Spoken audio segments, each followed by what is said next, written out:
Coast, like Maryland, Washington, D.C. I feel like I remember that, but I was probably married to somebody at the time that was watching it. If any regular Adam Carolla listeners that had the Play with Pain with Jeff Cesario. Yeah, I like right. him. The opening music to his whole Play with Pain, like dun, dun, dun, dun, dun, dun, dun. Like that was like that's a score that would usually go to like George Michael's Sports Machine, and then he would just be like, y'all are now losing me. Play so. Yeah, ESPN was like big back in the early 90s. Like it was like that was just what people watched, like literally just ESPN. Yeah, but you got to remember, I grew up we weren't exactly rolling in money, so I had the 3 major networks, the 2 PBS stations, and the independent station. Gotcha. Like Jeff Foxworthy pointed out, if the president came on that night, your night was done. This was this was definitely like broadcast television, but 11:30 on Sunday nights after all the football was done. Oh no, my parents made me be in bed by then. Yeah.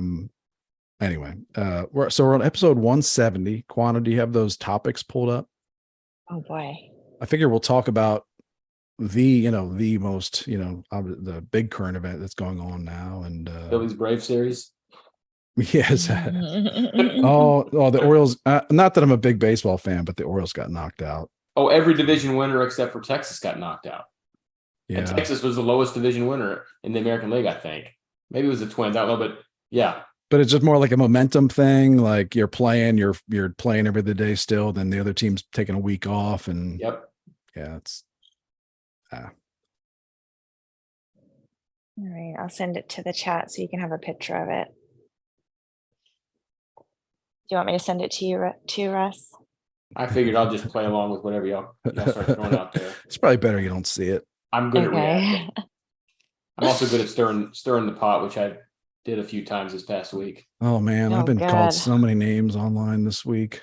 So many names. I enjoy when people call me names. I feed off of it because it just shows how stupid they are. I do too, but it's like also kind of I don't know. It's probably not a good numbing.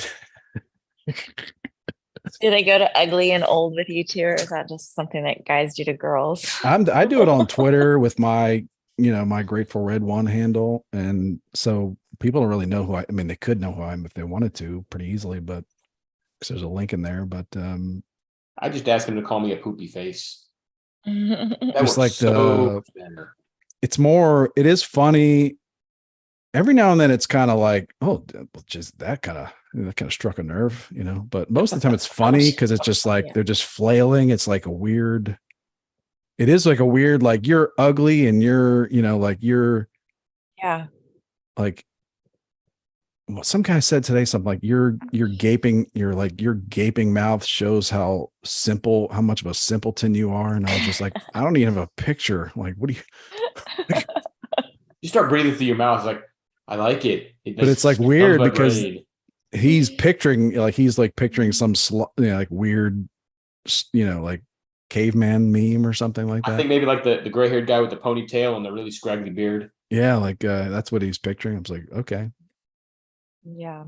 I'm just like I'm laughing and I have a grand time. Growing further numb to everything, right? Human condition. Used to at least get my heart racing a little bit. Now it's like, fuck it. No, I have a ball with those folks. I actually, like I said, I get off on it a lot. We're sick. There's something wrong with us. One of my superpowers is being able to needle somebody into incoherence. Yeah. I feel like I've gotten lazy. I've seen it. To be honest, I need to take some vitamins or something because I've gotten lazy. Like I just don't want to feel like taking people apart. You know what I mean? Because when they come at you with like all like 7 different incoherent, you know what I mean? Like you say something. Just remember, if you're going to order vitamins online, that I sell vitamins. So if you're going to order them online, don't be like, what's her name? I'm like, you're ordering vitamins online. I sell vitamins. Like, why don't you order my vitamins? Yeah, if you help me go, like vitamins that help you go harder online. Harder, yeah. But like, when like you say something very measured and very true, but very pointed, and then people come at you with like 7 different incoherent thoughts out of the blue that have nothing to do with what you said. And you could just take the time to Which you do. I know. I see. I respect that, Russ, but but that's the nature of the internet. All you gotta do, you can type something like, I really love oranges. Like, oh, so you hate apples? What's wrong with you? It's just like, I could tell you why apples and oranges are different, but I like it when someone comes up, when I'm just like, oh my goodness, then someone else comes along and starts calling the person names. I'm like, oh, thanks a lot. I appreciate it. Because I really didn't have the energy for this today. Get other people fighting. Yeah. I love that. That happens a lot. I still have to do that when I would go out. I would like sit next to people that I didn't know and start talking to them and then get bored with them and leave. And my friends would be stuck with the people that we didn't know. Yeah. It happens a lot on Twitter where I'll like look back later and be like, oh, these two people are still like calling each other names a couple days later. Crazy. But let me confess to something real quick. I have a 4-month thread going on a Matt Walsh post. The schmuck won't stop, so I just still going. Yeah, my toxic quality is that I want to get the last word. Yeah, I'm kind of that same way. And I can find time. I'm stubborn, but I'll go. If I get busy, I'll go 2 or 3 days without getting on and responding, and then I'll come back. Oh yeah. That's the best. That is good stuff. Yeah, that usually drives people crazy because they're like, "Oh, you left." I'm like, "Oh no, I had these weird people called friends and family who I enjoyed hanging out with." Yeah, I was like, I'm a kid's fishing football game. Then I went fishing. Then I came back to see you in a mental breakdown. Like, it's, I don't know. I wish I could take a picture of this. I wish I could, take a selfie with your mental breakdown. My favorites, and y'all would have trouble appreciating this. Coop would not have trouble appreciating this, but y'all might, because you don't actually know me outside of this. My favorite are the people who don't know me in real life and online. They'll say, "You would never say that to my face," and I'm like, "Man, you don't know me very well." Like, I'm as big an asshole in person as I am online. Trust me. That's why I'm so popular. I feel like I can say that to people though, because people who are dicks to me online, a lot of them are at the barbecue and they were like, "Oh my God, Quana." I was like, it took me a minute and then their names would click in my head. I'd be like, "This motherfucker." Yeah. That's the worst part about being named Quana too, is that you can't really fuck around with people and they forget. I need a fake name. You can make something up. Are you Kathy? Like, no, like Catherine, Cat, no, like no. Quinoa. Yeah, when I say that's it, Quana. I mean it. It's etched in stone. You can Google my name and shit I've said online pops up. I don't give a fuck. Whatever. Doesn't matter. Yeah, I don't really. I think I'm probably. I think actually, if you go by like the total numbers, I'm nicer online than in person. Same. Just by total numbers, just because I probably say a lot nicer things and like nicer reactions to people online than in real life. Well, I think in like driving situations, like yelling at people during football games, stuff like that, making referees feel unsafe, as they say, unsafe, A combination of growing up with my dad and 20 years in the infantry have kind of eliminated any of the passive aggressive stuff. Just kept the aggressive shit. Full aggressive. Same. I think I try not to aggressive. Yeah. I went to the State Fair of Texas Sunday. You get butter on a stick? No, well, pretty much, but it was like other stuff, like other. I saw that on Food Network once. It called to me, deep fried butter. This year was like deep fried boudin balls stuffed with crab meat in some kind of remoulade. I don't know. Nice. It was pretty good. But like, yeah, like, Laura was like, she wasn't sure if I wanted to go because I was just kind of on. I guess I just wasn't giving off a good vibe that I wanted to be there, but it was like, no, I did. I was just like, this is just like a lot going on at these places. It was like a lot of people, a lot of sometimes rowdiness. This is where things go down. Like, things don't go down in our backyard. Yeah. Things Do you feel go more down on edge at the State Fair. Well, I mean, I got like 3 little ones that, it's harder for guys, are not at an age where like they know what, know what's going on, so. And that's why I tend to hunker down at home on Black Friday after Thanksgiving. Totally. Yeah. All right. Well, I guess nothing. Let's start the episode officially, I guess, and, with an intro or whatever. Chatty Cathy's. That's all right. We'll tell Manny to kind of mix We're it Chatty in. Kennies. Us two up here, we're Chatty Kennies. Oh yeah, yeah. Please. Sorry. Gender. I mean, stuff. gosh, easy, Tiger, with your genders. Hey, I mean, I know that nowadays men can be It's women pretty better clear than you're women not a can be. Kathy. Yeah, I mean, That's men can be women better than women can be, but I'm not in that crowd. It's my biggest fear is when the aliens come, they're just like there's 87 genders.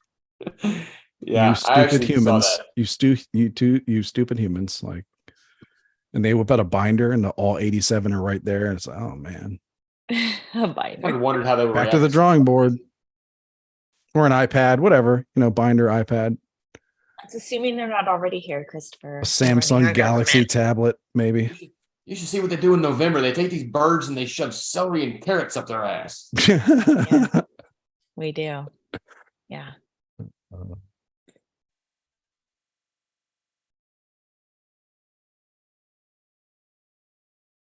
Don't forget to record the audio. Okay. These 10 seconds of silence brought to you by Marcel Marceau. All right. I listen to a few podcasts where it's kind of long form and they will go like, oh, every now and then we look at my phone, like, did something go wrong? My phone died or something. Yeah. And they'll just start talking again. It makes me crazy. It makes me absolutely crazy. I listen to a podcast that does that a lot. And it's like, When I was teaching at the Command General Staff College, one of my favorite techniques to get students to answer questions was if I put something out there and everybody just kind of starts to look at their feet and stuff, hope that you don't call on them. I ain't calling anybody. But people also find silence to be a bit awkward. I would just sit there. And eventually, I mean, I think the longest it ever went was 38 seconds when I timed it. It's a long time. Somebody will put an answer out there to stop the awkward. Yeah. That'd be me. That's one of my superpowers. To stop the awkward. Nah, one of my superpowers. One of my comedy, when I did stand up for a year, one of my bits was that no, I could do awkward silence forever. It's the worst. Like no one can beat me. Oh, do you have any videos of your stand up? I need to see this. I did, and I swear I sent it to Robbie, and then I don't know what happened. I lost the YouTube video. I remember sending it to Robbie in a chat, and he saw it, but then I don't know what happened.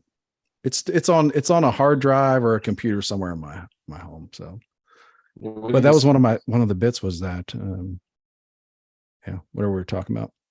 Your gift is awkward silence. Mm-hmm. Making someone feel really stupid after they said something. No, like from an early age, my mom would be like, "What is you like? What?" And I'd just be like, "Yeah, the face." Just take a beating, and then eventually, just like, what am I going to do? And they just walk away. I don't know. But it would take a long time. Yes. I quit fighting in my marriage. If somebody says something, I'm just like, not me. I don't want any. No yelling. I'm done yelling. That's so same as silence. Yeah. Same. Not today. Satan. How are things? Fine. No, I mean, I think it's better. I'm not gonna fight. This is silly. You just plead your case, and it is what it is, right? I've learned to pick my battles with care. I said there's 3 people on the planet that I care enough about to change for and moderate myself for, and I live with them. It's you got to learn what's worth it and what's not. I prefer the toilet bed up in the bathroom, for example, and my wife likes to put it down. It's really not worth it. It's not that big a deal. So I'll go in and lift it. But it does aggravate me sometimes. It's those little things, but that's not a hill worth dying on. There are very few hills in a marriage that are worth dying on. Amen, brother. Amen. From your mouth to God's ears. You got it. That's why you're here tonight. All right, let's get started. 3, 2, 1. Good evening, Endless Ranters. Welcome back for episode 170 of your Endless Ranters podcast. We do what we want, and we appreciate your support. My name is Chris, and I'm one of your hosts for this evening.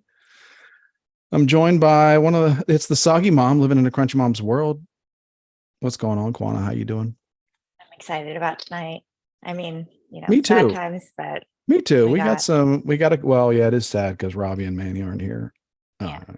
But no, but we have Russ in the house from the Picking Two up the Grubby slack. Bastards podcast. Yeah, he is here to educate us and just have a great conversation as always. I don't know, this might be 3 or 4, whatever, 5 times we've done crossovers or whatnot, but glad to have it's you my here, Russ. first time.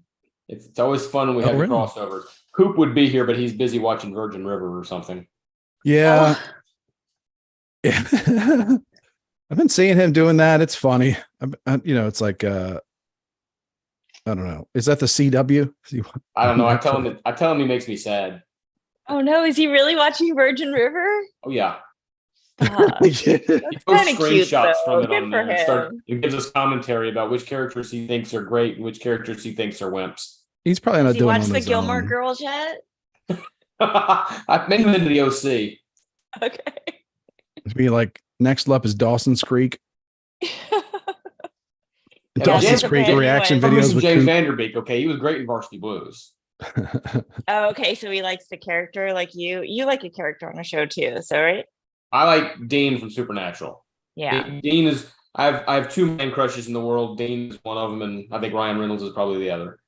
Okay. I like it. Ryan Reynolds is Supernatural. Like is that a recent? Is that a current show or that's it went off a few years ago? It actually went downhill after season 11, but it managed to stumble through another 4 seasons, and I watched them all because, like I said, I just.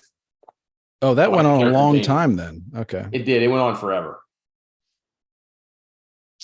That's good though. Right now I don't think I have any like active television shows. You know what I mean? That I'm like really looking forward to.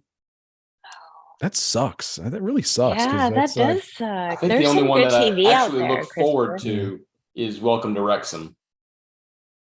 Oh, yeah, I didn't watch that. My son watched that with Laura. Yeah. Well, I'm a communist if you like, but I played soccer since I was 7. So it's the draw of Ryan Reynolds and soccer together. That makes it kind of fun.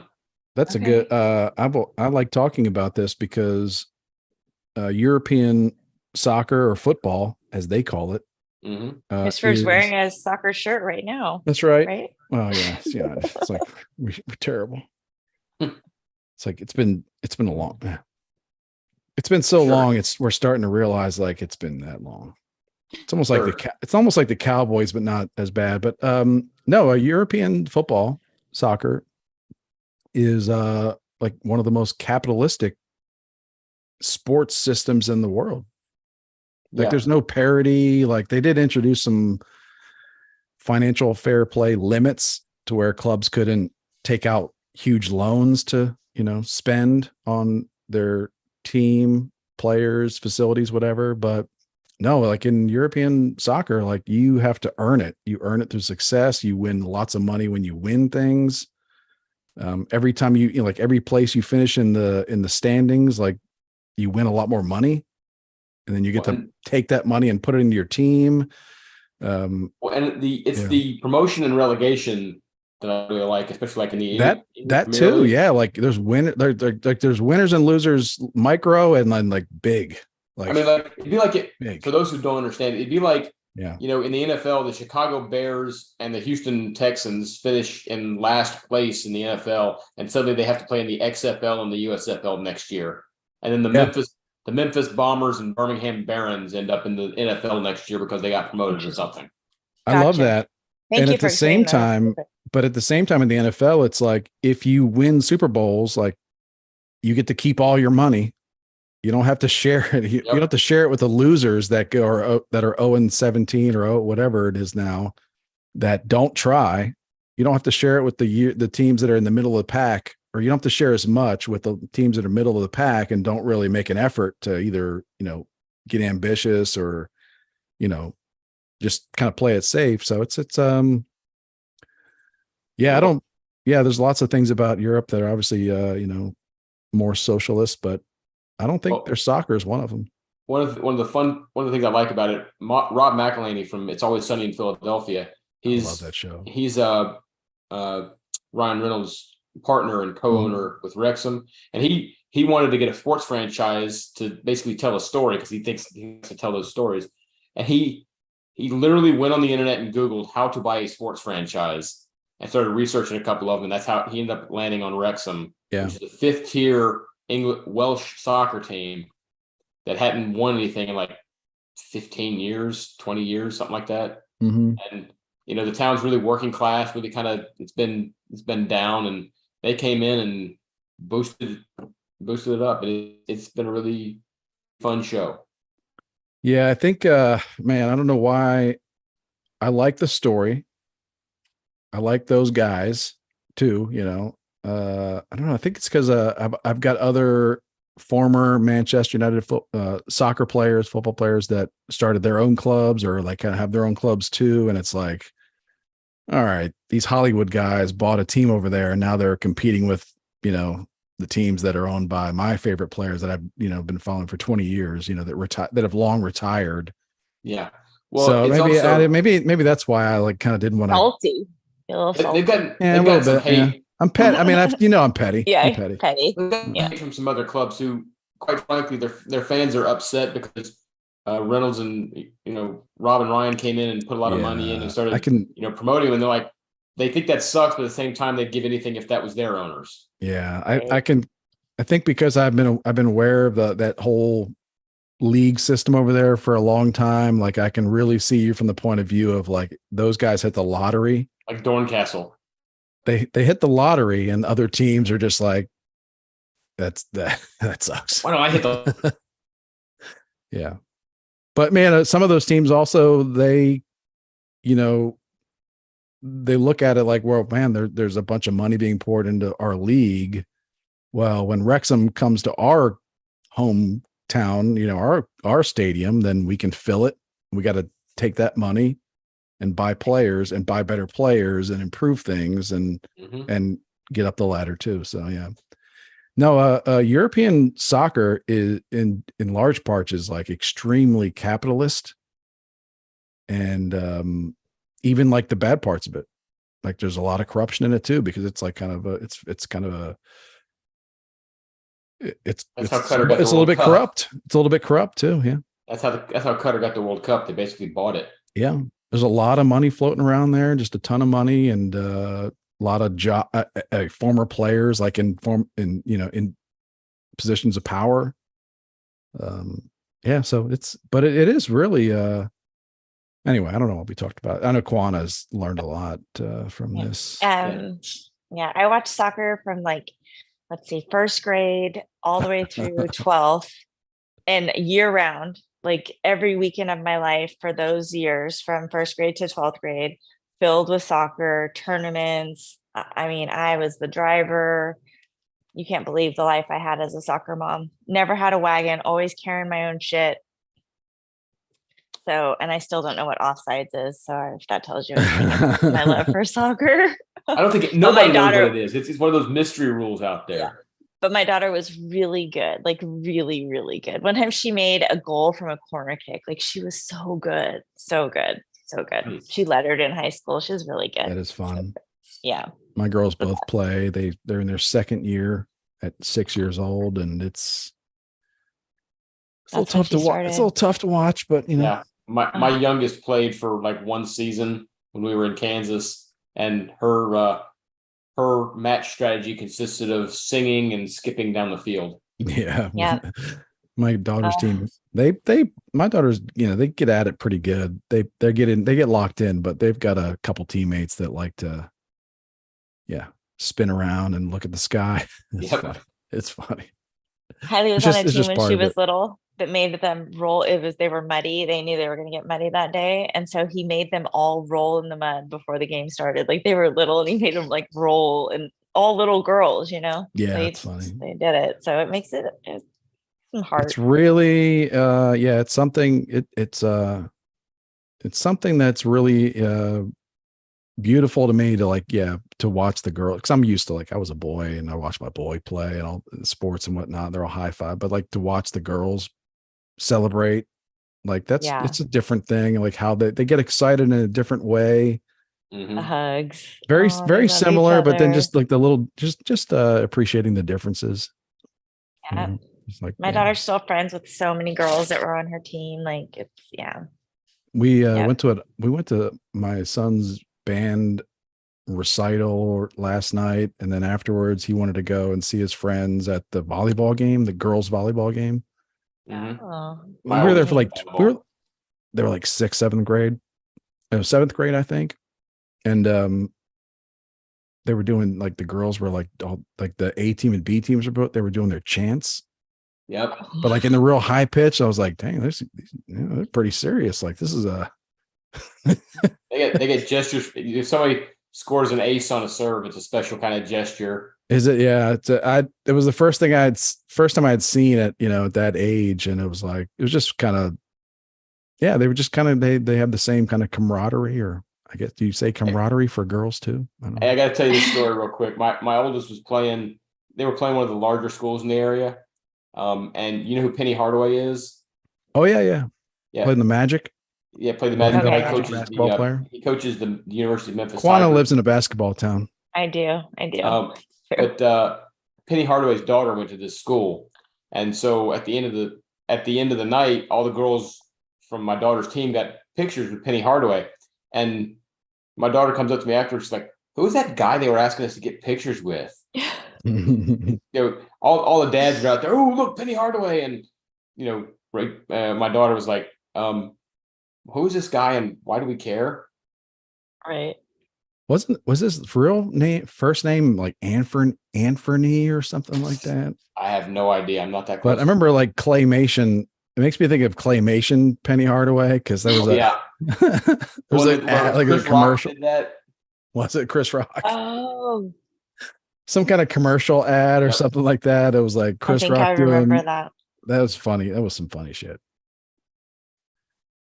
Anyway, so shifting gears.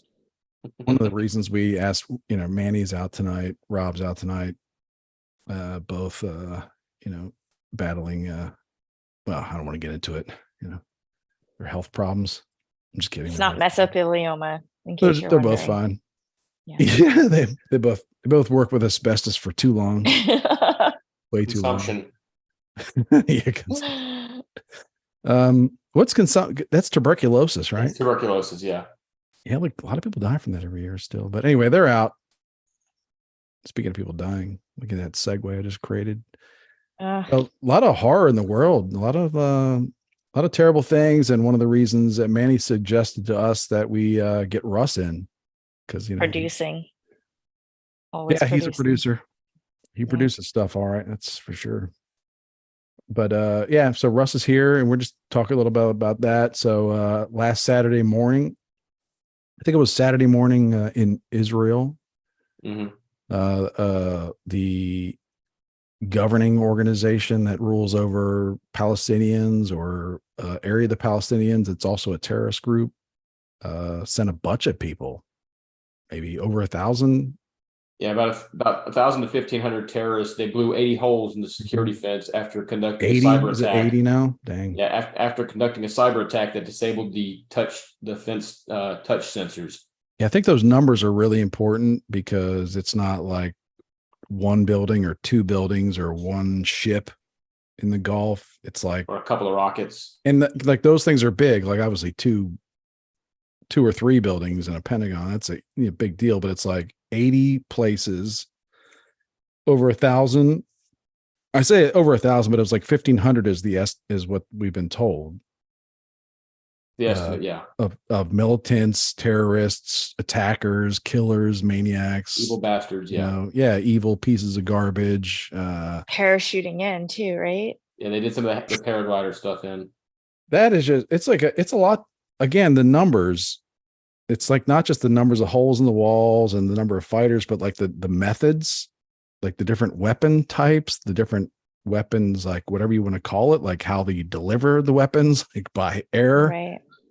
Through a wall or on a damn paraglider. I mean, that's just it was overwhelming. It was very overwhelming to a small country, state, whatever you want to call it. Yeah, well, and they also went in They went in expressly to kill civilians. This is not, they weren't targeting the IDF. They were targeting kids. They attacked a music rave for peace. They started taking the women and raping them on the spot, and then taking them back to Gaza to continue to rape them. And then this is not like IDF propaganda that was put out. Hamas was live streaming these videos and putting them online because they were bragging about it. Yeah.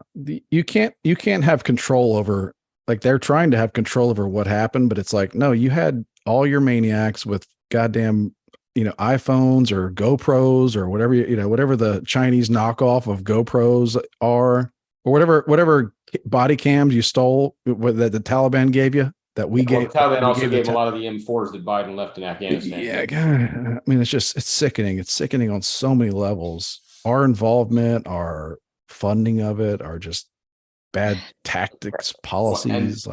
And one of the sadder stories I saw was because Hamas was putting this stuff online and putting it on TikTok and everything. One teenager up in Jerusalem found out her grandmother got killed because the terrorists TikToked it, and it ended up on her phone. Yeah. That's how she saw her grandmother got pulled out of a wheelchair and killed. We were chatting about that earlier this week, or I share a lot of crazy stuff with these my unfortunate co-hosts throughout the week that I find. But yeah, that was one of them where they killed some woman, unlocked her phone, and used her personal Facebook account to post pictures. Like, that's demonic, like there's really no words for like evil, demonic, homicidal. Like, there's just, yeah. And then some people claiming some of this is Israeli propaganda. You need to look at the videos and see what they did to the children in the kibbutz nurseries. Mm-hmm. It's sick, but you need to look genuine evil in the face to know that it exists. One of the problems is a lot of people in the Western society, they really think that, everybody really just wants to raise their children and have peace and, prosperity. No, these people do not think the way we do. They want the world ruled by a fundamentalist Islamic state. They think that it is a good thing if their children die, because then their children will go to heaven. They think that those who do not share their faith are infidels that they can do anything to. One of the reasons they rape these women is because they say they're able to dirty them up, and it supposedly prevents them from going to heaven. And they know that it is their supposed right to do this. People need to understand these evil folks do not think the way we do. Mm-hmm. You cannot have peace with someone who wants to kill you. You can want peace all you want. If your enemy chooses war, you have two choices: go to war or surrender. There's no Russ, but they only want to kill the Jewish people, right? Like that's all. All they want is like that terror. All they want is that little stretch of land. And if they just leave, they'd be happy, right? Wouldn't they just be like? Wouldn't they send us Christmas cards after that? Yeah, I mean that's why their supporters were gathered on the steps of the Sydney Opera House chanting "Gas the Jews." Oh yeah. No Christmas cards. no Kwanzaa. No, there's no Kwanzaa. There's no rainbow Christmas. There's no. It's a hard life for everybody. Like they're not done over there. That's the thing. Like are they chanting "Death to America" too? Like not just the Jews, but to America as a whole, because we're so fucked up. Well, like, right? To be fair, they will chant "Death of the Jews" like 6 or 7 times before they mix in America. Okay. So they want death to America, but just not as much as. Okay, gotcha. Not as much as their neighbors, so. So horrible. They're about to find out what death is, because I mean, this is the first time Israel has declared war, not an operation. War in 50 years. They are finding out right now. That's the thing. As every day passes by and people are arguing about, are these pictures of the dead babies real? Are these real or not? I'm not laughing. I'm laughing in like disgust, like that all the time that people are spending arguing about like, was there rape or was there not rape before they were killed? Or was there like rape before they were kidnapped? Or were they murdered or kidnapped? Or were their babies shot or beheaded? Like, is there a difference? Like all the time people are arguing about this crap. Like, the people that you think you're helping, they're being blown up. Like they're being destroyed. And what Israel it's crazy. Like the people that are going nuts about like the little details and like, oh, that's propaganda. It's like, well, as you're arguing about that, we're on day 7, 6. No, we're on day 7, and the people in Gaza are being, destroyed. Well, that's because Israel is already doing They're targeted losing. raids. They've massed 300,000 soldiers on the border of Gaza. They're going to go in. Hamas will not be an actual organization after this. Now, the Palestinians, you got to remember, there's not a single Israeli citizen or single Israeli soldier inside the borders of the Gaza Strip since I think it's 2006, 2007, when Israel pulled out. They took 6,000 Israelis out of the Gaza Strip who had made settlements there. And they said, okay, this is your chance, Palestinians, to run Gaza. Israel will continue to provide you with electricity and with power. And so the Palestinians elected Hamas. They gave them power, and this is what's happened. And and they look the other way. This is the last Saturday was the single largest day of killing of Jews since the Holocaust. And you can hear the words "never again" in everything they say. They are going to eradicate Hamas. And I would not be surprised if they expel every single Palestinian from the Gaza Strip. They have already and raised the building, whatever you want to say, just completely level them. I would not be surprised if they went that biblical. Because when you're facing an existential threat to your survival, that's not the time you're going to be nice. I mean, think about how would we have reacted if, say, cartels in Mexico were lobbing rockets into Galveston or Tucson or San Diego. Yeah, done. Be done. I'd be like, I'd like to personally sponsor a bomb. Yeah, they've already cut off electricity and water to the Gaza Strip. They're going to go in. They're going to go building to building. They're going to kill anyone who gets in their way. If folks saying, well, where do they go? Let them go to Egypt if they want to do that. But I mean, the thing is, I think Israel's going to be like, hey, you don't have to go home, but you can't stay here. It's really tough. And I really try to, it gets me into trouble sometimes, but I really try to not think about what should and shouldn't be, oh, they should, they should, it's like, what is death and destruction is coming. Like the people that are, burning Israeli flags, like you can do that all you want. Like they're just going to level this place, and they're really, really pissed. And one thing I hate the most is when I'm really pissed and like righteously pissed, someone tries to take that away from me. You know what I mean? Yeah.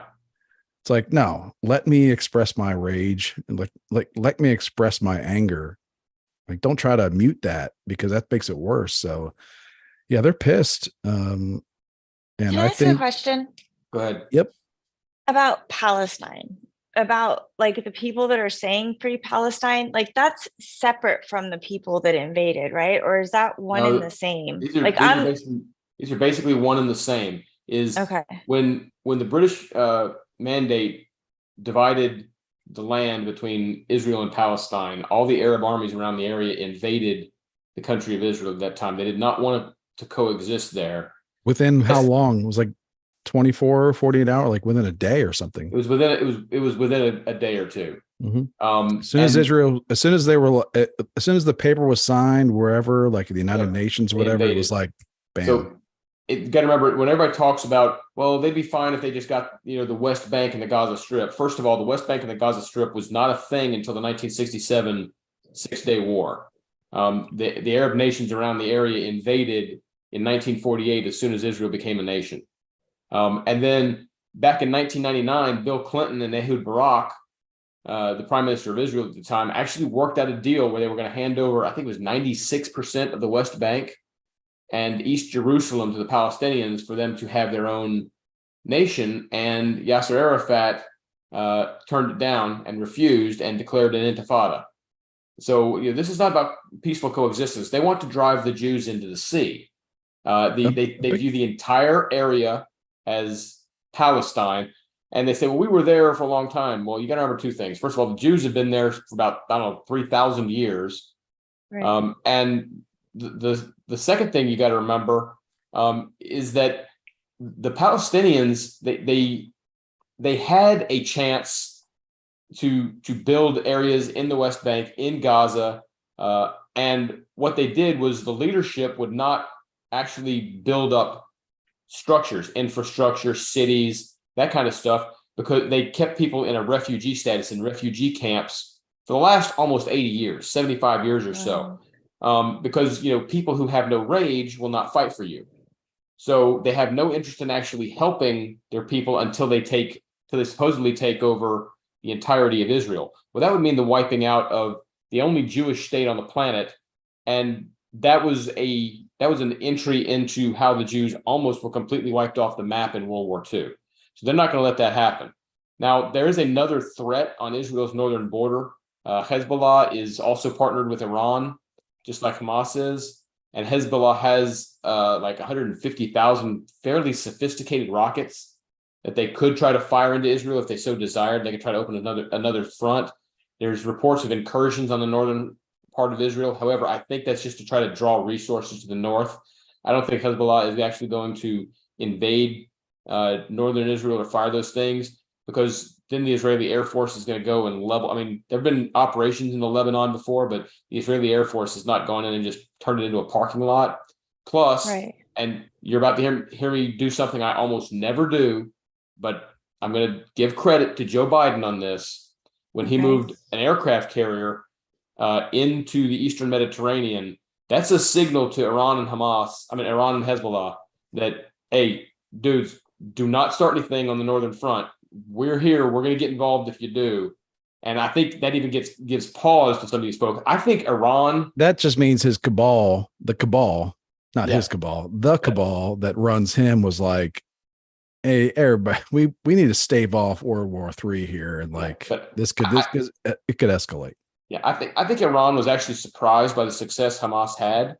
I think they expected a general incursion that would kind of like things have always been, because what Iran was looking for, Israel and Saudi Arabia were on the verge of finalizing a historic peace agreement. And if Iran and Saudi Arabia is the leader of the Sunni Muslim world. If Saudi Arabia normalizes relations and gets a peace agreement with Israel, the entire rest of the Arab world is going to follow. And that counterbalances the Iranian threat. And you got to remember, the Arabs view the Iranians different. There's the Arabs, but the Iranians are Persians. It's a completely different dynamic in the region. So Iran was hoping for a little bit of an incursion. Let's disrupt that peace process so we don't have a regional counterbalance. And when the success happened, I think they suddenly went, oh shit, because they are now a target. I would not be surprised in the next 5 years if Mossad does not take out the Iranian leadership. They're very calculating. They're very calculating. Yeah, they're very calculating. And like back to the numbers, like when they sent 1,500 psychos, killers, over, like I got to think that like whoever planned it didn't think it'd be that successful. Like it was a best case scenario. It was like the best case scenario ever, that they just caught all the Israelis sleeping everywhere, almost everywhere. Because there hadn't been an incursion like this since 1973. Yeah. There's been some rockets, and there's been some terrorist attacks. They'll shoot up a car or they'll blow up a bomb in a market, which is all awful. There are credible reports that they had seen Hamas fighters training and doing building raids and things like that, like a month or two before, and just kind of didn't think it would happen, because it was at the same time was the worst case scenario for Israel. Like you can expect that Israel, like their defense systems, they're thinking that at any given time, they got to be realistic. At any given time, any day, especially a holiday, there could be an attack. Yeah. A pizza shop, a coffee shop, maybe two. But they obviously did not think that it'd be 80 places, 80. Well, this is part of an argument I've had on the Adam Carolla page with somebody thinking that, intel agencies should always be able to put this stuff together. It is a human, it's a human assumption. Part of our condition. They have leaks too. Well, it's part of our condition to think, there's no way the worst case is going to happen. We may catastrophize in our minds, but nobody's surely going to, try to do this, that, or the other. We'll be able to hold off because it'll be a middling thing. And so it's easy to look back after the fact and say, oh, we should have caught A, B, and C. But in advance, trying to be prescient about it, it's very hard to do. And yeah, you could predict every single thing, but they'll put you in a straitjacket. yeah, where You know what I mean? Israel Like, that's failed, it. and I'm You're gonna sure get their burned. intelligence agencies are going to do a big investigation on this stuff once this is all over, once they've turned Gaza into a parking lot. I'm sure they're going to do a big, how did our intel fail so badly? One of the reasons it failed so badly is they failed to continue forward the doctrine they initiated after the Yom Kippur War. What happened in 1973 was all the intel indicators were there to show that Syria and Egypt and Jordan were about to attack, but nobody believed it. So what they started doing for like 40 years after that was, if there were 10 intel agents in a room and 9 of them all said the same thing, it was the duty of the 10th agent to disagree, no matter how out there the scenario was. Well, they've kind of gotten away from that. And I think that came back to bite them. And I think it's going to be some part of the after action review that they do when they finally do start. But right now, they're not worried about the investigation right now. Right now, they're worried about containing this. I don't know if y'all saw the IDF tonight actually conducted a raid in Gaza where they freed something like 200 of the hostages. I saw the headline of it. Yeah. I watched yeah. part of the raid. The IDF put the body cams online and showed some of the rescuing of the hostages, which was great. But there's still another 700 that are still out there somewhere. Yeah, it's well, I mean, that's 260 more than I thought they would get. Right. You know, because it's like I know that, I would think that at some point they're just like, they have to operate as if the worst case scenario and just, well, the thing that I was it's, always taught to those that I instructed, whether it was ROTC cadets, my own soldiers, or baby majors at CGSC, was if the other side is putting the civilians in danger, yes, you try to avoid those casualties. However, if those casualties do occur, it is not on us. It's on the people that put them in danger. yeah. I mean, I'm disturbed because seeing a lot of the there's a lot of folks that I thought were responsible journalists, commentators that I think that they would have been calling for de-escalation, before World War II started, when Yes. Europe was being taken, they would have been like, oh, we got non-interventionists where I'm a non-interventionist. So I put that label on myself. I have to stick to it and just can't do anything. And it's like, man, or like some innocent people might die if we try to liberate Europe. It's like real. Oh, the Babylon Bee had a great headline where it said, Emperor Hirohito calls for ceasefire after bombing of Pearl Harbor. Yeah. It's bizarre. The new standards of what's okay to win, to keep yourself safe. But I guess it comes down to like the micro thing of like, in some states, like you can, someone break in your house, you shoot them and you're going to go to jail. Yeah. Like, right. Well, no. Like that's kind of crept into our whole geopolitics. Like people are allowed to attack a country and you tell that country to calm down. Well, there hasn't been a major war of survival or brutality on this scale in the world, really, probably since the end of World War II. Don't get me wrong. What about the Congo? What's that? What about the war in the Congo? There's like millions that have died, but no one talks about that. Like, you're right, but that's and my question is, why is the news pushing this one down our throat when other ones exist, but like we only hear about 2? Like, I don't understand that. I mean, I know are you a subscriber do you pay $8 a month to subscribe to the Congo Times? But I understand it from I follow a guy that's there and he's like on the street reporting and he's like, no one's talking about it. I've been following for several years and it's really bad over there. Like, it's I understand so bad. it. Why do you think that is, Russ? A couple of different aspects. One of them is, some of this is going to be very blunt and very brutal, but it's just the way the world works. Yeah. There aren't a lot of resources that we're interested in there in the Congo. There are resources. But aren't we though? It's like cobalt and like there's a lot of minerals. But China's and going stuff. after that. We're only just getting into the EV thing. If you look at flip side Ukraine, for example, Ukraine supplies something like a quarter of the world wheat. That's a big deal.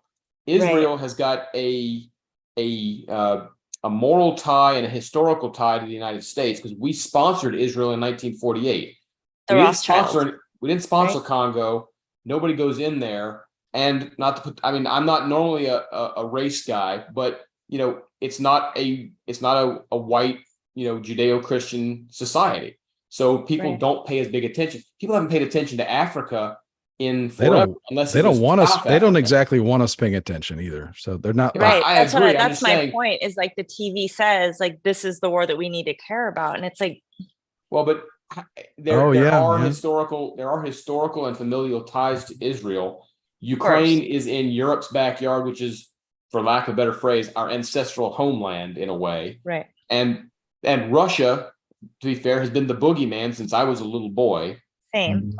We've seen the Arab armies invade, and the other thing, one thing that people aren't talking about very much, but we've got to keep in mind, if things get so bad for Israel, they do have a thing called the Jericho option. Do you know what the Jericho option is? Mm-mm. No. Israel has nuclear weapons. In 1973, they came within hours of using them against Syria. They basically, one of the reasons the United States continued to supply arms and ammunition to Israel in the 1973 war was their ambassador went to Nixon and said, hey, look, we're on the brink of defeat here. It gets much worse. We're going the other way with nuclear bombers. And you unleash a couple of nuclear bombs in the Middle East, Yeah. really bad things start to happen.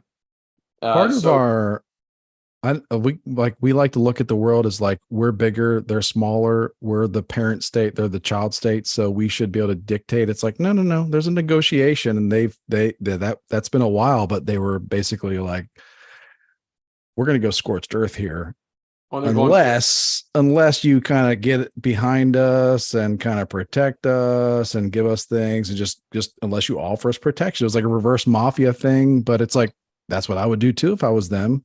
Well, So again, they're playing their hand, and that's fair. But I wanted to get back to something because I think that getting back to something you said early on was that the day after they were officially the papers were signed and they had a country, like all the Arab nations around them were like, attack Jordan and Egypt, right? At least Jordan, Egypt and Syria, Lebanon, Syria, they all were like, let's go get these MFers. Let's go kill these guys on day one. And let's not forget that they're living in it. Let's not forget that was also less than 4 years after the Holocaust. Yeah. This is early, right? Yeah.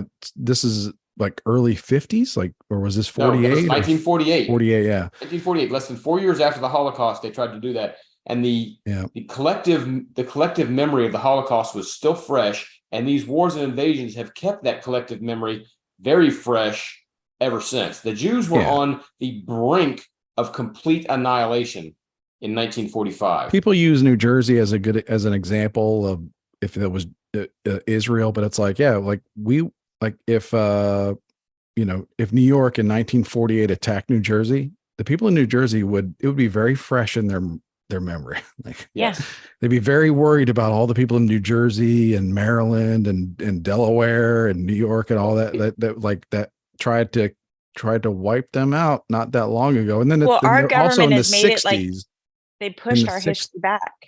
In the 60s, they also there was another time in the 60s where every country around them was like, hey, let's mobilize and kill all these MFers, and Israel defeated them against all odds. Like, what happened was they're living in I'll say this, they're living in a state of like you want to think the Palestinians are surrounded and like living in a state of constant fear. Well, so is Israel, because they're surrounded by people that want them gone. So they're 240. I'm pulling a number, I think, I don't know if I'm pulling it out of the air, if this is close, but it's several hundred million Arabs surround them, and you got 9 million folks in Israel. Yeah, the ratio is not good. Yeah, now when people talk about proportionality, I think they miss the mark a little bit, because yes, proportionally, if this had happened in the United States with proportionality numbers, basically it would have been the same as about 20,000 American citizens being killed. But let's be fair. If Mexico launched a strike into San Diego and killed 500 Americans, we would go absolutely bananas, and 1st Armored Division, 1st Cav Division would probably cross over the border that night. Yeah, I know. For one thing, we'd be telling every other country in the world, back off. Don't we'd be telling them back off, and we'd also be telling them, don't you tell me don't Yep. tell me what my reaction should be. That's our arrogance trying to tell Israel, hey, restrain yourself. No, this is not the time for restraint. That's not my point of view at all. As a famous African military leader, Shaka Zulu once said, never leave an enemy behind, or it will rise again to fly at your throat. I'll say, back to Africa. Before we started, I think I was saying, what I did there? I did. My take on this is not, up in the clouds with the shoulda and this is what should be and blah, blah, blah. It's really, this is what is. Mm-hmm. And if Israel truly wants to have a life where they're not, in constant threat, well, you got to eradicate the threats. You got to eliminate the threats. We won World War II, I like to think, because the enemies were begging for mercy, and they were suing for peace, and they were like, we've had enough. We got them to the point where we were like, we believe you. I know it's different. It's different because it's like kind of, with us in Germany, at least it was like this similar cultures. Us in Japan, it wasn't, but we had them in a state where it was like, we beat them real bad. We had them on their knees. They weren't ever going to do it again. And the intellectuals of this world keep convincing Israel to stop and let the fire smolder. Right. And we have only fought. It's a terrible situation. We've only fought 2 wars in our history where we actually used the full might and power and applied warfare in a total manner. World War II and the Civil War. Sherman burning down Atlanta kind of meant the South was never going to rise again. Okay. The scorched earth march and everything that ended the threat of the Confederacy.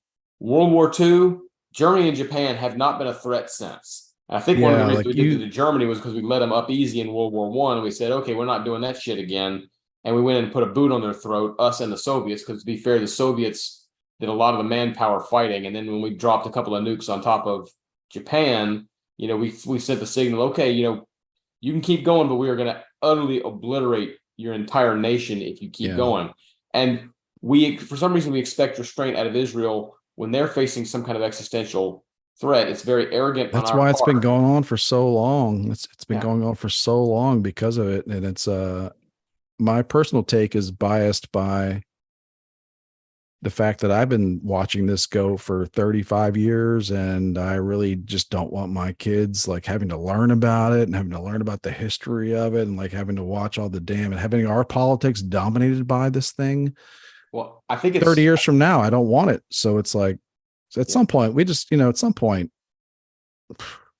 Well, I think that it's kind of funny that the Hamas leadership was actually, they don't live in the Gaza Strip. They live in luxury in Qatar, yeah. But the funny thing is they think they're safe there. No, they're not.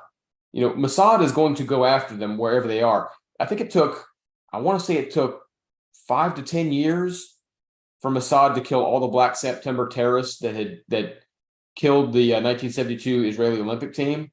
But they don't forget. They got what did it take? Was it 20-something years, 23 years, something like that? Or is it 15 years? However long it was from the end of World War II until the 1960s when they captured Adolf Eichmann and, put his neck in a noose.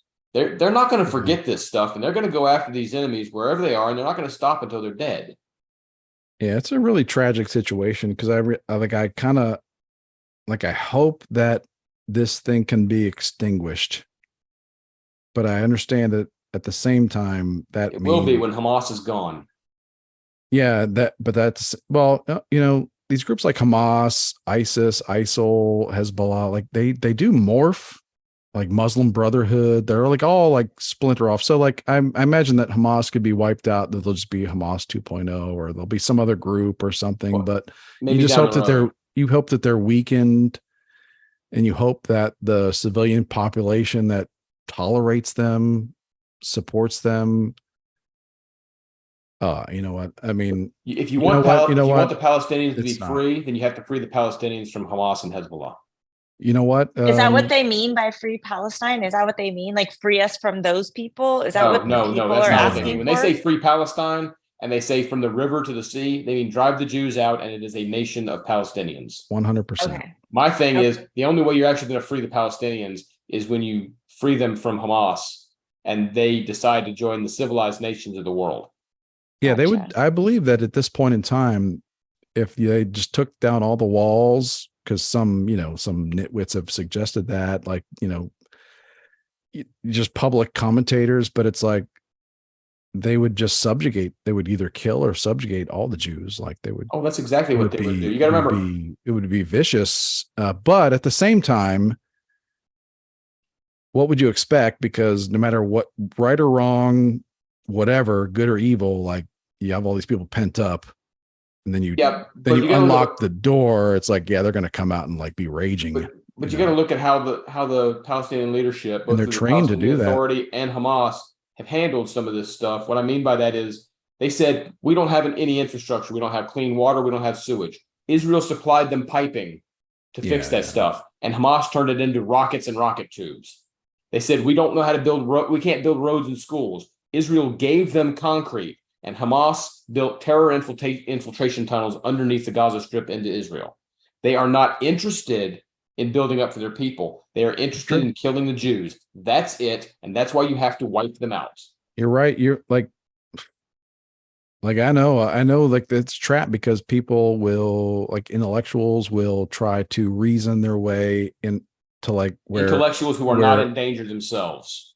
Or they'll just try to reason. Yeah, never, but they'll try to reason. They'll try to find a way where hypothetically this could all work out without a bunch of people dying. And it's like, ooh, because they think these people are like them, and they're not. They need to get that through their thick skull. Well, I know what you're saying. Yeah, culturally, we're just like, it seems like we're planets apart, but we are all humans, and they are part of the human condition. And the hatred runs so deep that, we have to kind of imagine ourselves back in, like, a long time ago, not ourselves running around with iPads and getting along in this weird, peaceful life we live.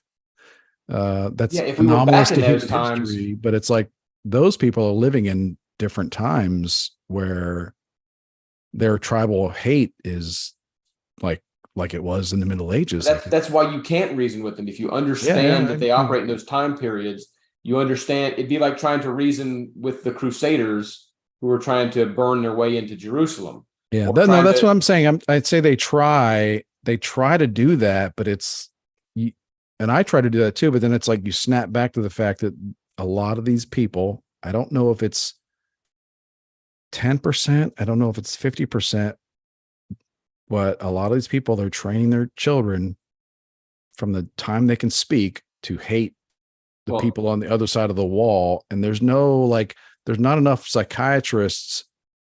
There's not enough psychiatrists to like undo that thing. It's like, look, I have a story about this. I have a story about this from personal experience. When I was in Iraq, we did all kinds of stuff in Iraq, and we found like some textbooks that the Iraqi government. Can you fix those kids quickly, or are they just gone?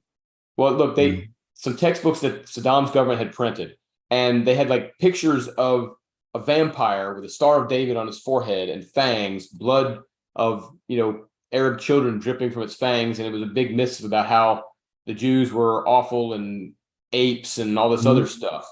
And we found these things, and you know how Americans, especially American kids, are when they start talking to people. They find people who are different. They want to talk to them. They want to figure out what's going on.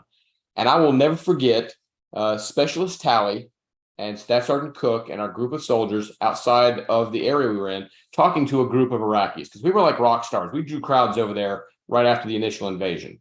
And so they would ask, so, hey, we've seen these textbooks. Why do you hate the Jews so much? And I said, well, the government tells us to hate the Jews. Said, well, what do you mean? Don't you think for yourself? And I said, no. They wouldn't tell us that if it wasn't a good reason. Therefore, we hate the Jews. And they are taught this from a very early age.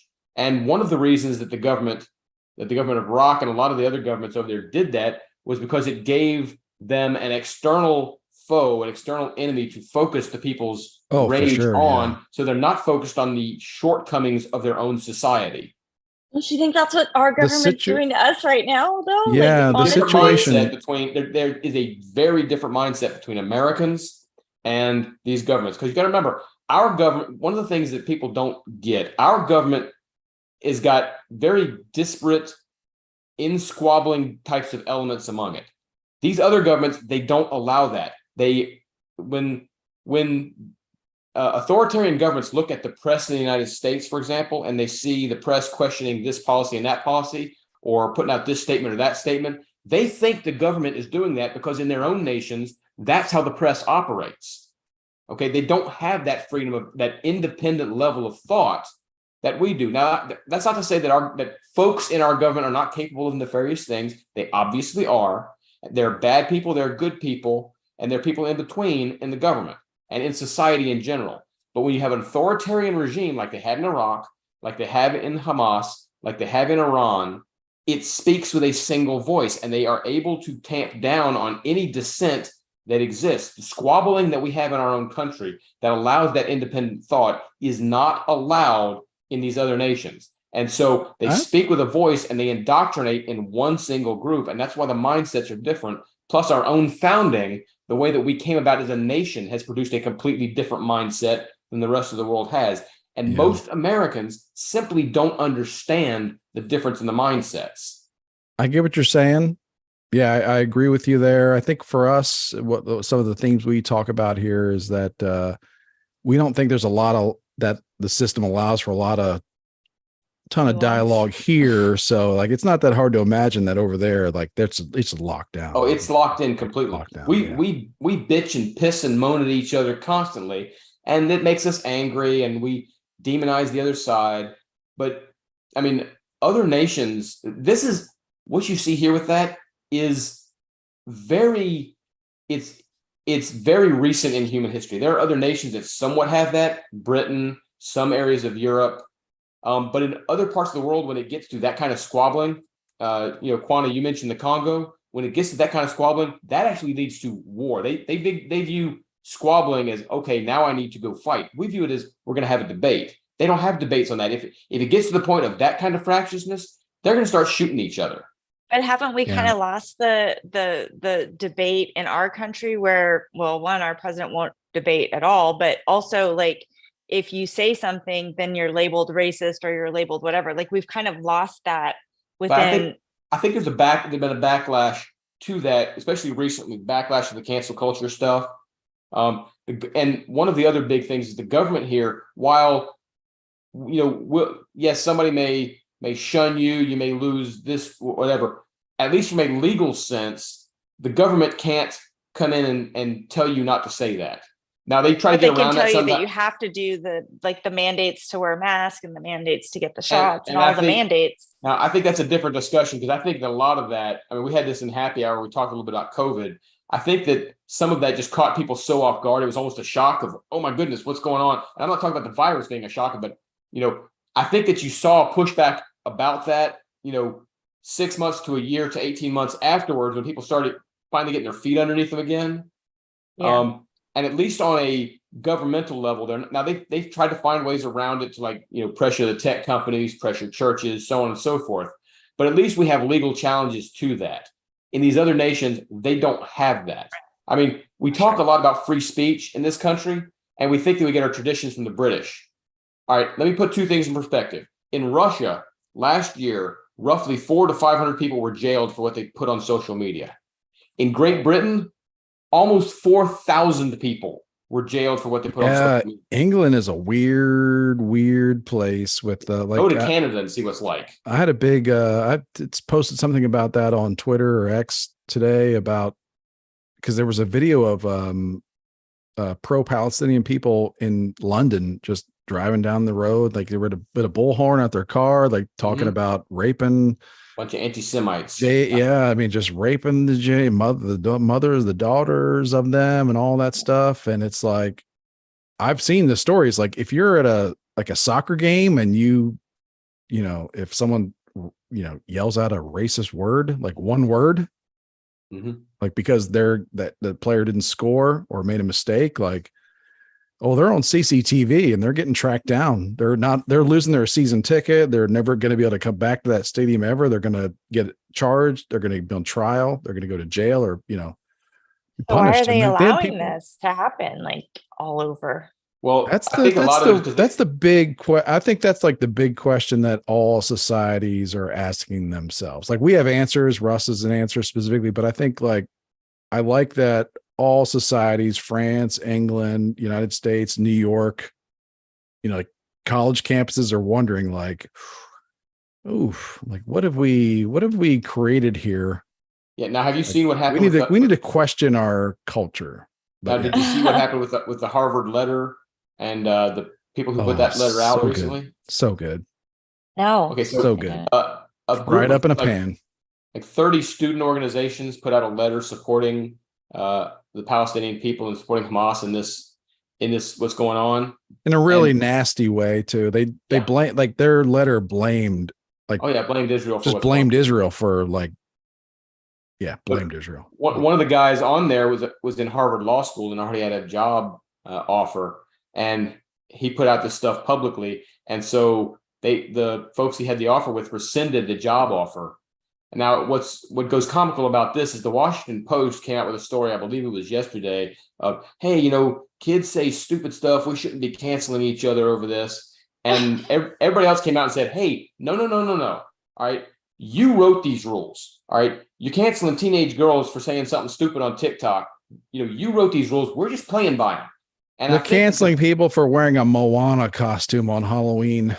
And I think what this may do, the only way to stop the madness of cancel culture and other things is a version of mutually assured destruction. If both sides understand that if they engage in this, it's going to happen to them too. Well, that's why we're engaging in it. Okay. When both sides go weapons down, okay, we can talk again. But as long as your weapons are up, my weapons are up. Right. Yeah, I think, mutually assured destruction. Like just, if two people disagree over something in the middle of the woods, it's like they have a choice. They can either walk away or they can fight to the death. Like if They can duel. they can walk away. Like you can walk away and be like, you know what, agree to disagree and live, or you can be like, no, I want to be right so bad that let's go. Yeah, Pick Christopher, you were on great again. Pick up a stick. Pick up a stick. I 'Cause prefer swords. I'm going to be right tonight. I don't know if you ever watched North and South when they would have the duel. They would have like when Patrick Swayze learned how to do that sword fight. Yep. Yeah.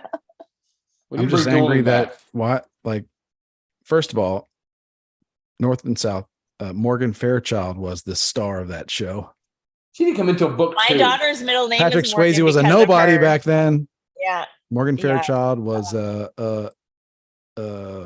just a Most beautiful woman. So beautiful. She was only Remember in when book she was in the 2 and Rodney only for a couple Dangerfield movie? episodes.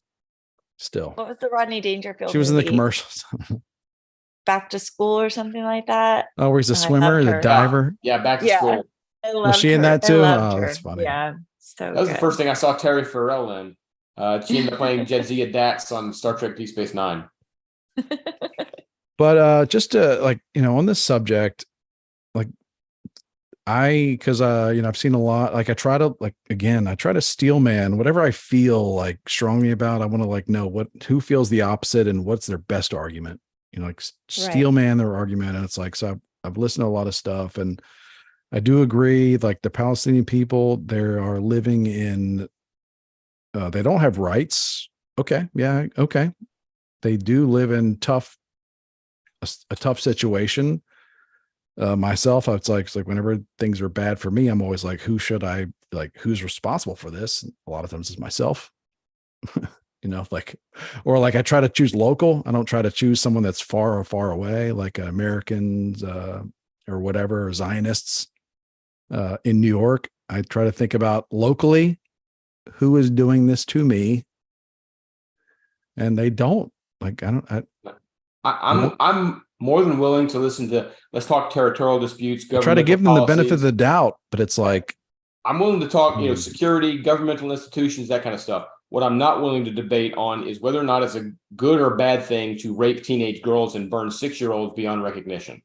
That's But not. the up for cartels are debate. doing that. The cartels are doing that currently, and our country's like, here you go, come on in, brothers. Like, Yeah, let's well, lock arms and that- give you smartphones and a place to stay at any neighbor that doesn't want to have you in there. You got to live there. I mean, I think the border thing is a completely separate discussion. It's got a few different dynamics, but on this issue, when someone is trying to justify Hamas going in and chopping the heads off of babies and Right. literally pulling Holocaust survivors out of their wheelchair and stabbing them in the necks, that is not something I'm willing to debate. That is someone who is declaring themselves to be evil, and they are on the side of evil at that point. Right. Yeah, it's I understand they're just in a terrible spot, but it's like if they targeted the really IDF, they go after the military folks. Hey, that's different. Of Okay, course. I can be mad about that, but that's force on force. That's you actually trying to take on a military. This is not a bunch of goons gleefully live streaming how they're going to, undress 22-year-old women at a raid festival and sodomize them. I was listening Yeah, to someone. I was listening to someone try to say that they did. They actually did attack some IDF installations because I think it was just like it took a couple days for the IDF to take those spots back. But like I heard someone say they were minimally manned because it was a holiday.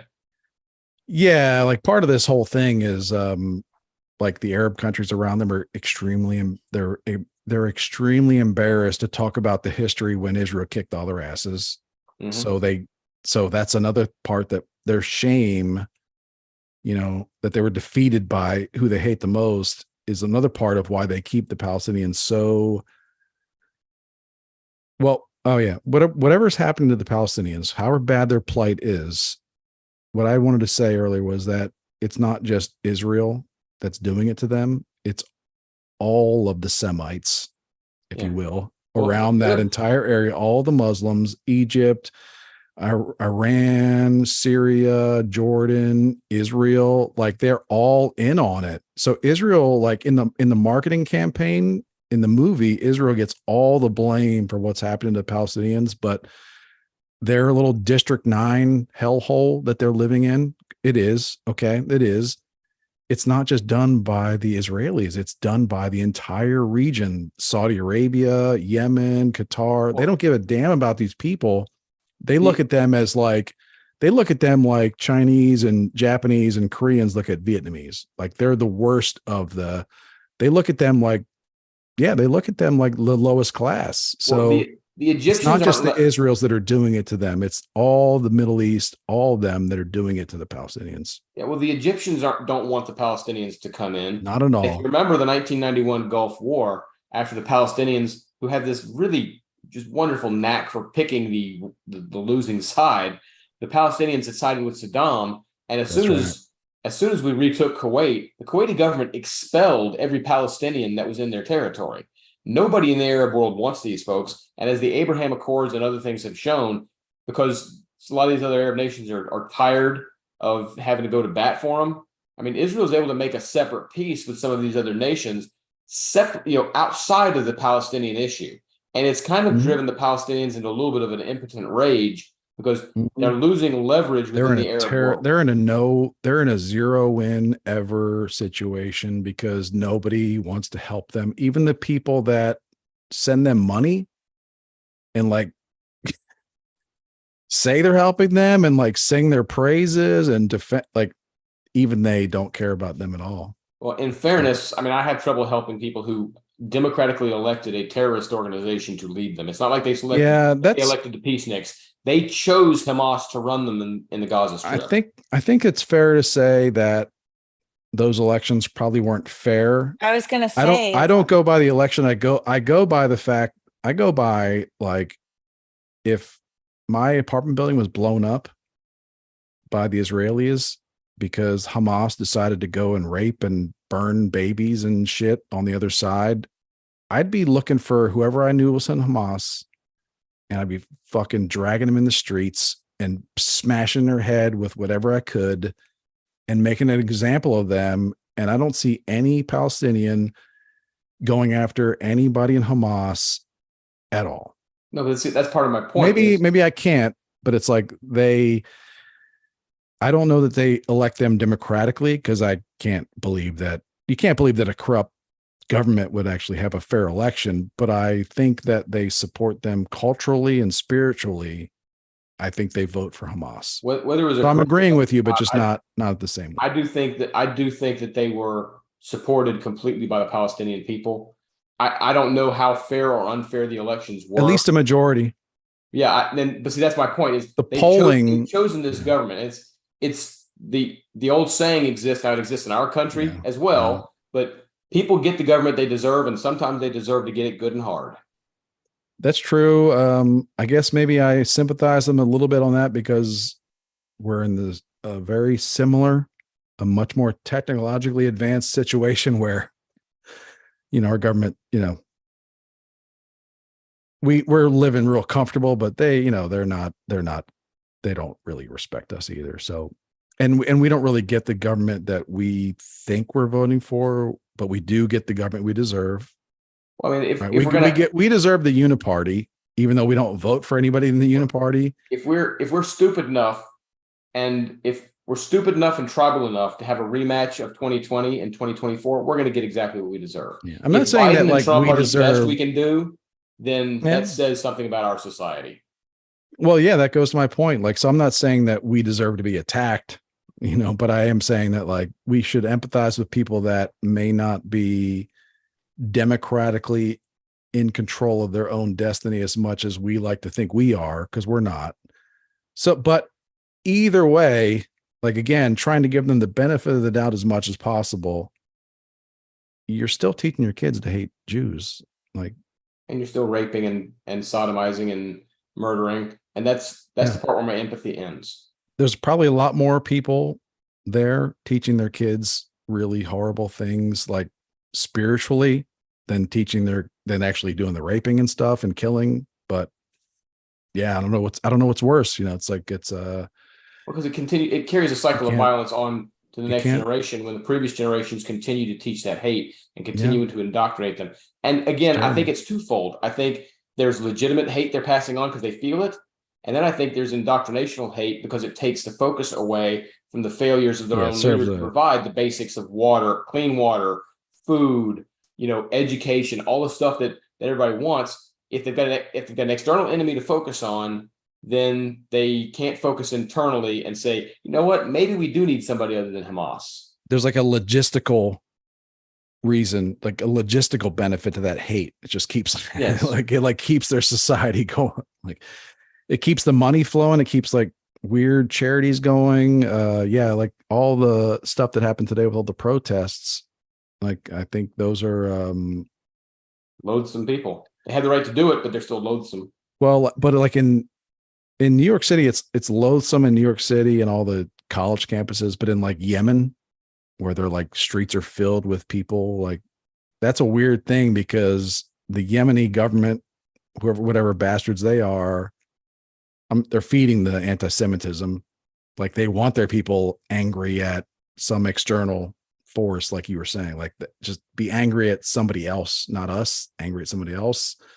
But at the same time, when they fill the streets with like hundreds of thousands of poor Yemenis that are kind of on edge, they get real nervous. So when I worry about the region. Like, I've lived long enough to go through a couple different periods where it was like, oh, is this the Holy War? Is this the end times beginning? So it's like I'm not too worried, but I am worried about just a general global, like a regional escalation, because there's a lot of things that hang in the balance.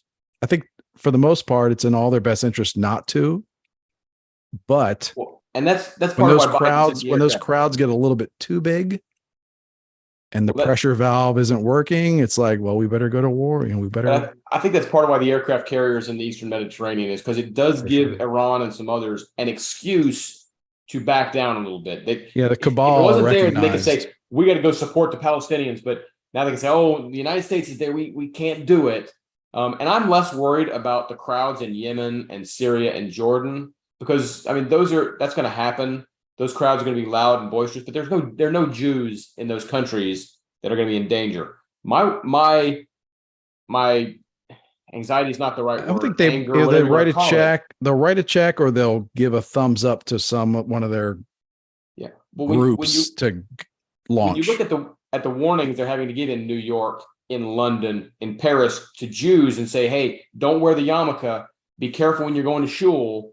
When folks in Western democratic countries are in danger because of these crowds, that's where the issue is in the West. Obviously, it's not as bad as it is in Gaza and just north of Gaza in those Israeli towns, but it's still bad when Jews are having to hide their faith in the United States because they're worried about some crowd coming up and murdering them. Horrible. I don't, I can't, like, I didn't have any business at a synagogue today. I was glad about that, but it angers me deeply that there's an American citizen that did feel like they needed to wear a baseball cap or didn't feel safe going to their place of worship today because of something. That angers me. I don't care the suburb. I don't care if it was like a tiny little thing in their brain or what. And we ought to be tough and realize that it's not a safe world, but it angers me that it angers me. Yeah, so look, we went out of our way. I would like to see this problem go away so that by the time my kid is in college, they're protesting, the fifth gender and not, hey, I'd like to have a teenage dick that appears as a porn star. Sometimes dreams don't come true. It go away. I do think that, we went out of our way after 9/11 to protect Arabs in the United States. We weren't always as successful, but there were no murders in the United States. There was one crazy dude who killed a Sikh, which is not even an Arab, that was national news for 3 or 4 days. But we went out of our way to protect the Arabs in this country, say not every Arab is to blame for 9/11, rightfully so. We said that, and we protected those communities. And now we should be protecting our Jewish communities from the kind of rage and hatred that is pouring out of some of these that kind of rallies. That kind of blind tolerance too. Like, it's interesting that we're not, right? Though, why aren't we protecting them? That's a really good question that I don't have Kanye. Big ears. It's weird. That is weird, right? Yeah, I wish I had the answer. Conspiracy theories about people throw around the Zionist word, and it's like, oh, that sounds bad. It's like, it's not really. Hey, Zion was the only refuge for the humans in the Matrix. That's right. Yeah, it's just a matrix. Yeah. But I don't. Yeah, it's a good question. I think there is some level of anti-Semitism in the United States, or just kind of like maybe it's just like a human thing. It's like it's this very small number of people, and like most people don't know a ton of Jewish people. Why is that? Like, I don't. Is it because Jesus was a Jew? Like, I don't. Like, what is the origin of like this hatred? Like, I've never experienced it. I don't really know. That's a whole nother show with Russ. Yeah, part of it comes from the fact that as a group, Jews have usually been more successful than those around them because they concentrate on family, they concentrate on education, they concentrate on business, so they've been more successful. Success breeds envy. Yeah, they've always been, because of whatever. Maybe they're the chosen, something like that. They've been underdogs. Ranks. They've been like good, constructive underdogs always that have like found that have like succeeded. And my one little thing I've learned about was during the plagues. Well, there's a couple different things in history where Jews were kicked out of a country for whatever reason, like religious stuff, whatever. And it was to the country's great detriment.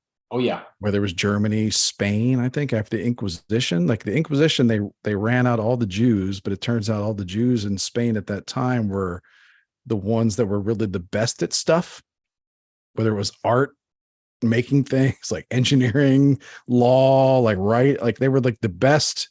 So like when they kicked all them out, like everybody was just like, oh geez, I don't know how to make this.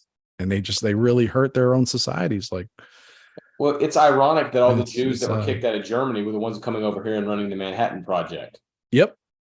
Yeah, they lost, and our government and our. There's a word for that, but they basically expelled all their best scientists and artists. Yeah, and suddenly we got an A bomb that the Germans couldn't produce. Yeah. as a group, they've been more successful. It breeds envy. It breeds a certain amount of conspiracy, shadow, boogeyman kind of stuff.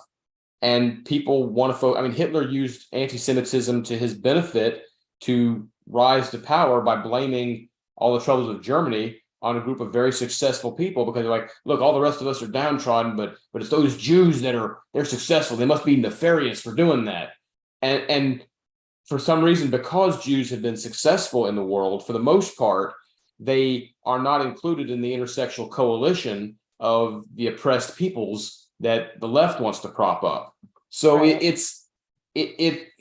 You would think that an event that cost 6 million Jews their lives and brought them to the precipice of extinction might draw a little bit of sympathy, but for some reason, people, and it's not just recent. I mean, throughout history, people have focused their hatred on the Jews, and it baffles me. But I mean, they keep coming back, and now they have their own nation to fight back with. It doesn't baffle me as, I mean, it does, I guess. It doesn't baffle me as much as it fascinates me, because that is the human condition, that even when this group, they lost 6 million and they got a bunch of sympathy, when there's a bunch of humans getting a bunch of sympathy from one group of humans, there's another group of humans saying, there's a reaction. Why am I not getting that much sympathy? Yeah. Right. You know, and it's like that's just, we will never breed that out, whatever, DNA it, pill it, pharmaceutical it out of human nature. That, like, yeah, whether it's like success breeds jealousy, and even like horrible tragedy that garners a lot of sympathy, and like, wow, they're getting more sympathy than me, that breeds right. jealousy. Like, we're just something else, aren't we? You know my feelings about that. You know my feelings about the species. Yeah. I get how arrogant I sound, and I've actually talked to God a lot about, oh, I should not be so conceited. I should be more humble, show some more humility about this. But the species that He has created, I'm not a fan.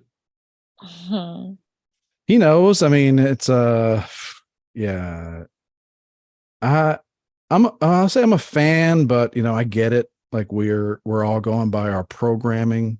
It's the best we've got. We could tone down the creates emotion. Great things. Yeah. Like, yeah. We could turn down the emotion and the rage and the tribalism and up the reason just a little bit. Now, not all the way, because one of my sayings is that, while emotion untempered by reason is destructive, reason untempered by emotion is cold. So if you can strike some kind of balance on that, that would be great. Unfortunately, we seem to want to go to one extreme or the other.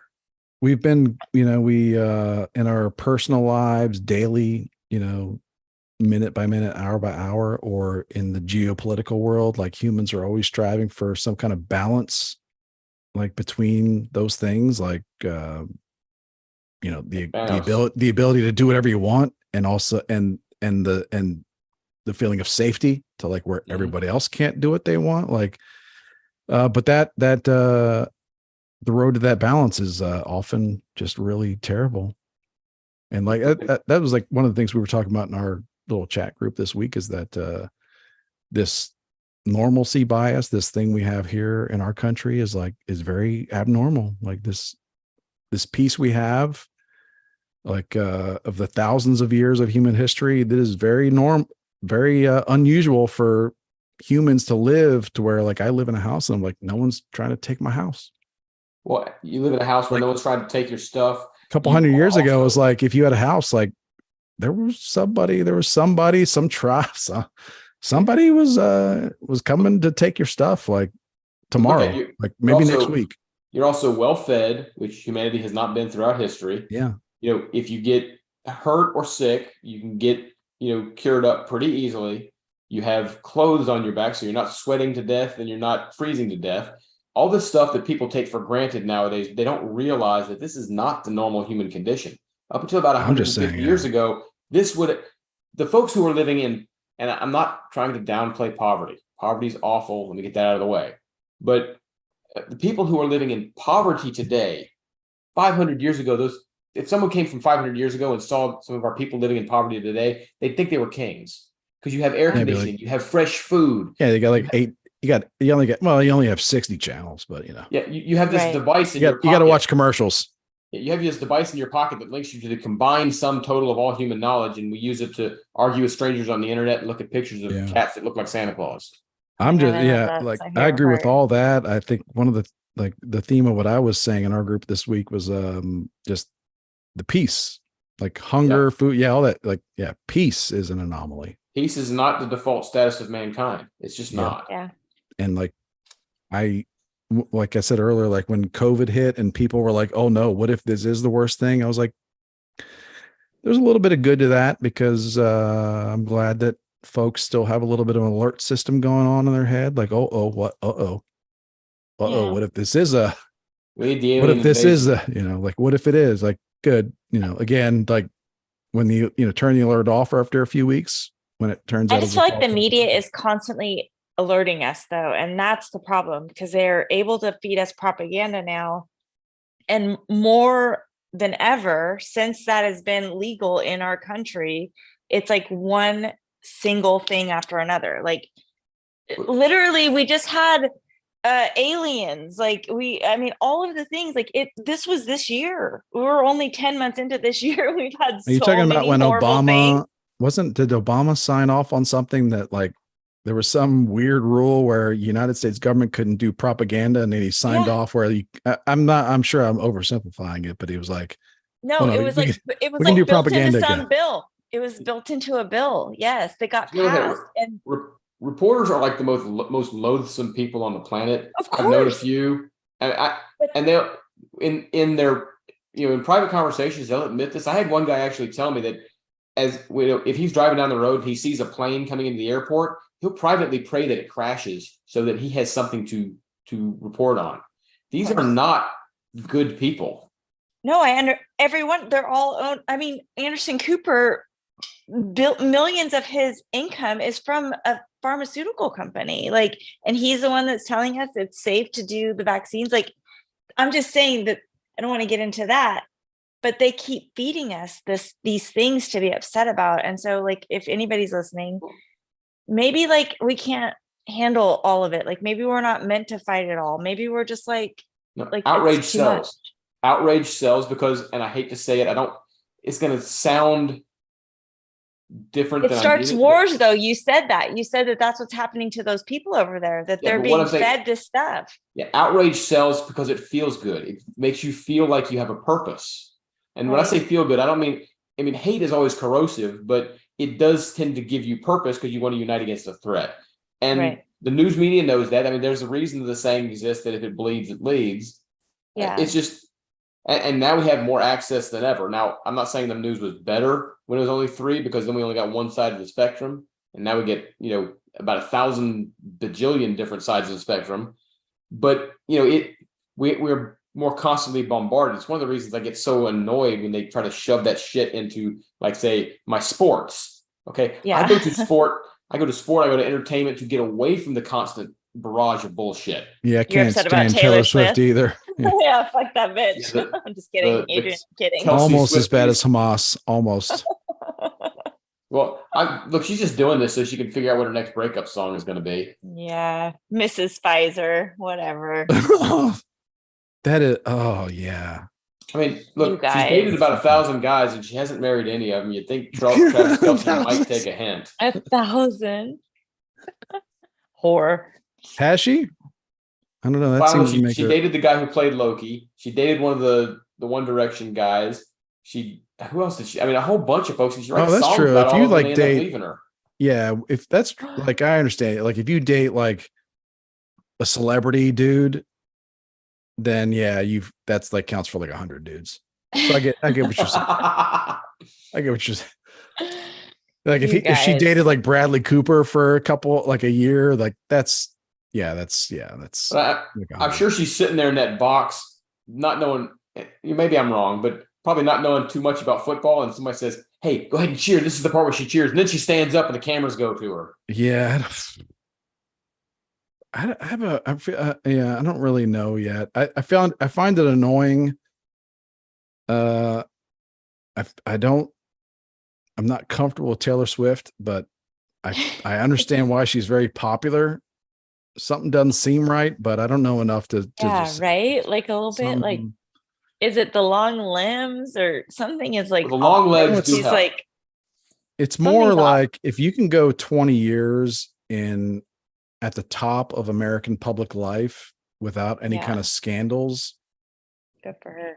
mm, good for Stuff. her. Or Yeah. Well, Well, she had the or she's Kanye got some scandal. really good people like running her image and all her stuff. my favorite is all these people. Who Everything, and you get the feeling like everything she does, and that's She's running for president. maybe it's unfair. It's unfair because I think, okay, I'm gonna just say Taylor Swift's all right. I think what we do is we see like a lot of fake stuff everywhere, like at like 5s and 6s and 7s out of 10, whatever.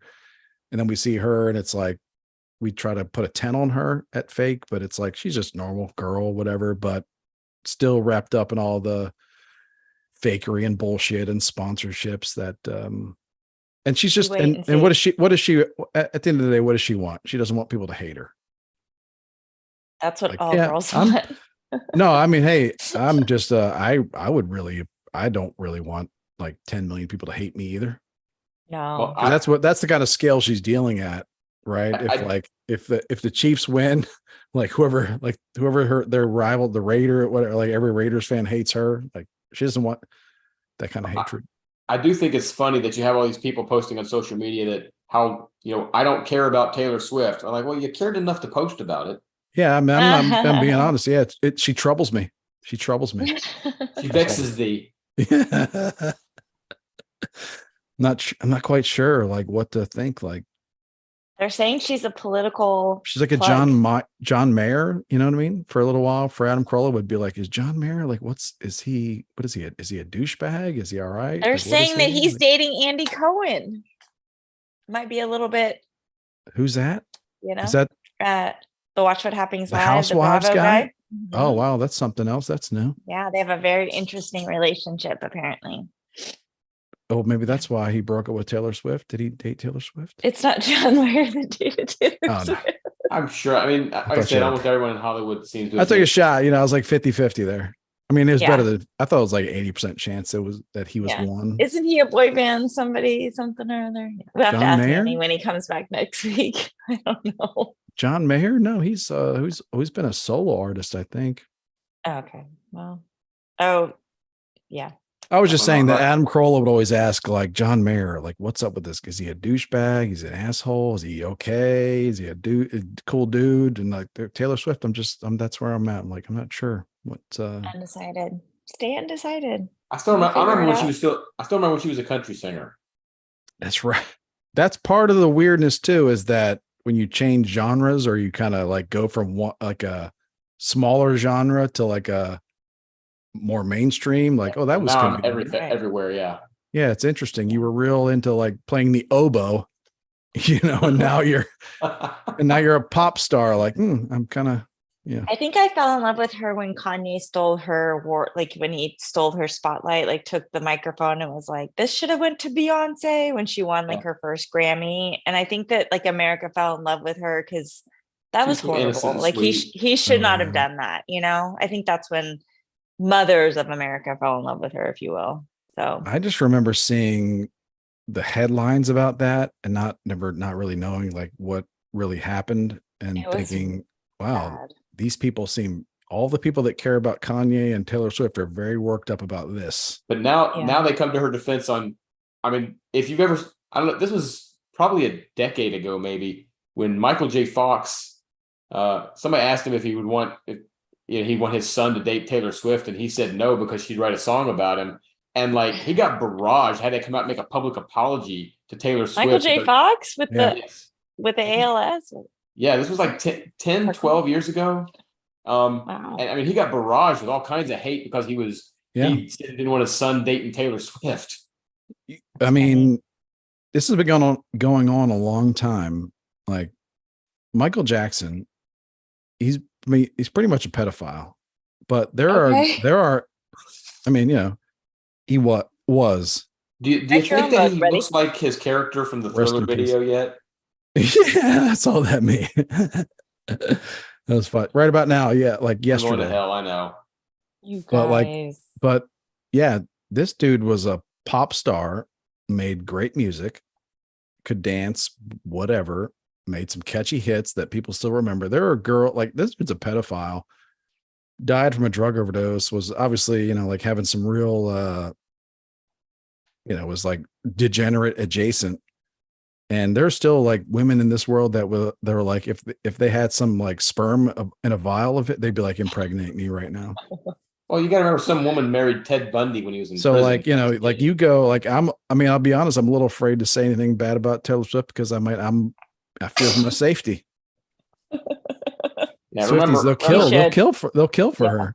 Yeah, like I said, remember, there were this women might that make were. us go viral. That's what I'm saying. Like that, that's dangerous. Yeah, there were women that were trying to date Ted Bundy while Is he was that a in song prison. of hers? So. Dangerous. I only know the revenge You never song. know. That You one could say, is yeah. fire.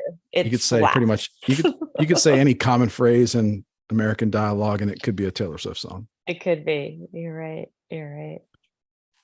But yeah, it's right. people are crazy about their celebrities, and like if you can just like if I like your music to where I can sing every verse, like I'll defend you. Yeah. Oh boy. I'm glad my kids never got into any of the weird shit. I might take up arms to defend you.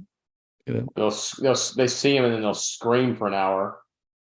That's why you have to, if you have young kids, you have to get them into good music early. Like you have to like really you have to indoctrinate your own children. You have to like push good music on them.